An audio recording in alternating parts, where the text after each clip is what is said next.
ঢাকার দুহার উপজেলায় মহিলা দলের কর্মী সম্মেলন, সদস্য নবায়ন ও নতুন সদস্য সংগ্রহ কার্যক্রম উদ্বোধন করা হয়েছে।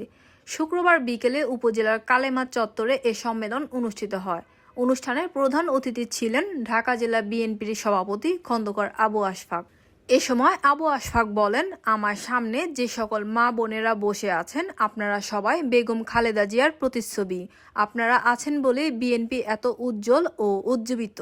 দুহার উপজেলা মহিলা দলের সভাপতি শম্পা আক্তারের সভাপতিত্বে, সাধারণ সম্পাদক মিনু আক্তারের সঞ্চালনায় ও যুগ্ম সাধারণ সম্পাদক রবিনা রাজের সার্বিক সহযোগিতায় উপস্থিত ছিলেন দুহার উপজেলা বিএনপির সাধারণ সম্পাদক মাসুদ পারভেজ, নবাবগঞ্জ উপজেলা বিএনপির দপ্তর সম্পাদক আরশেন মাহমুদ, ঢাকা জেলা যুবদলের সিনিয়র সহসভাপতি আবুল হাশেম ব্যাপারী, ঢাকা জেলা ছাত্রদলের সিনিয়র সহসভাপতি হাবিবুর রহমান ঠান্ডু, সাধারণ সম্পাদক শফিকুল ইসলাম নীরব সহ বিভিন্ন ইউনিয়ন ও ওয়ার্ডের মহিলা দলের কর্মীবৃন্দ।